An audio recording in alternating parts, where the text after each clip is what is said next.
What is up, YouTube? Michael here from Spark Stories, and I kind of like that intro.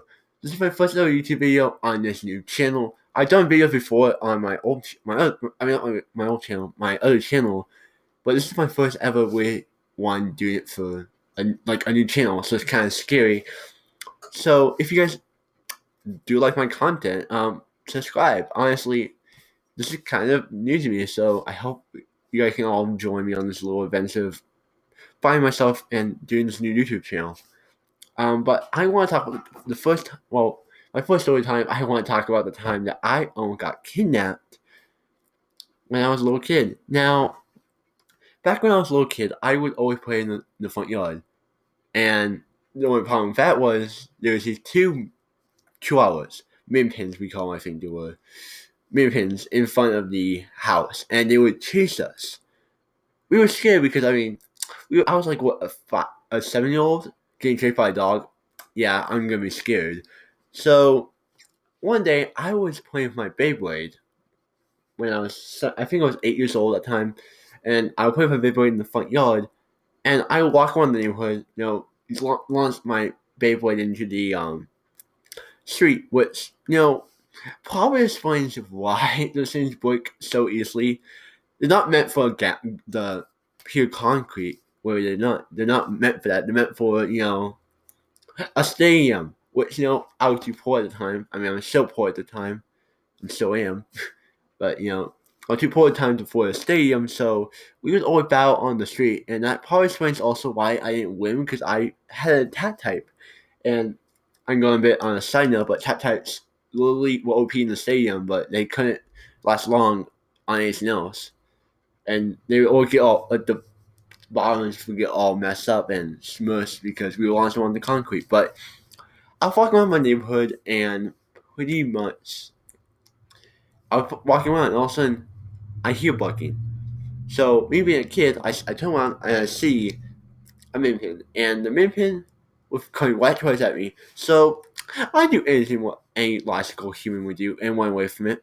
I went away from it, and I ran, I believe, I went all the way over to that street pretty much. I went I think almost two streets over. I went almost two streets down, and I was kind of in the gutter, and I hopped over the gutter thing, and it was on one side bugging at me, and I'm on the other side, and I was really scared because I know what to do. This dog won't leave me alone. I couldn't get away from the dog. I really couldn't get away from the dog. I mean, if I could have gotten away from the dog, I would have gone away, but I couldn't get away from it. I was scared. And then I see this guy pull up in a Jeep. Now, I know who this guy was.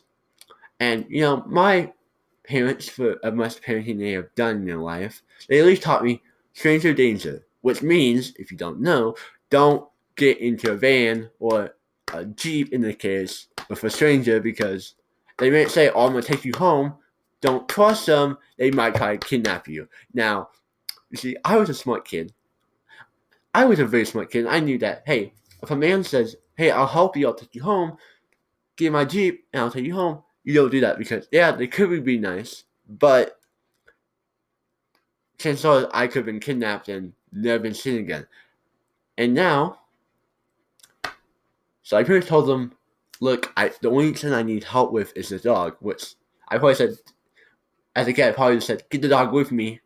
I told him to get the dog away from me, and he didn't do it. He didn't do it. That's what kind of makes me kind of skeptical now. What that was. Kind of was he trying to kidnap me, or was he just being that guy? And the fact that he didn't get the dog away from me kind of makes me a bit worried, I mean, not worried, more kind of makes me believe more that he was a kidnapper. And because, I mean, he was trying to be nice. He would, honk the horn, got the dog away from him. No, he just kept trying to get me in his Jeep. And I was like, I told him no. And he probably knew that if I would, if he tried to grab me, I would probably, have screamed. So he ends up driving away, and the dog is still there. And honestly, I don't remember what else would have happened. I mean, I honestly got home somehow, and I remember coming home and telling my grandmother, and be like, look, this guy trying to get me to the fan, and they thought, oh, it might have been someone down the street just trying to be nice. Because there was someone with a Jeep around here, but now that I think about it more, it's like, if he really wanted to help me, he would have gotten the doggo with me. He would have gotten the doggo with me, where he would have just like, no, scrambled the dog, and the dog would have been like, went away, and he would have said, okay, you can go home now. What's even done? I don't know if that's actually better or not, because then he could have followed me home. But, yeah. After that, I never saw the man again. I mean, thank God I never saw him again. And to this day, I don't know if he was just being nice or wanted to kidnap me. You know what? You guys can decide that. Do you think he was trying to kidnap me, or was he trying to be a nice guy? Let me know in the comment section below. This is my first ever YouTube video on this channel. I'm honestly a bit worried because I'm afraid it might end up getting some dislikes because I'm a bit about my voice. I have a bit of a sense of insecurity about my voice, so I'm actually thinking it's gonna get bad. But if you guys enjoy the story time, please leave a like down below, subscribe, and join Spark Stories today. Honestly, I'm just a bit scared and a bit worried about the channel, but you know what? I'm hoping you all can stick around with me, and thank you guys all. Anyway, I'll see you guys in the next video. Goodbye, everyone!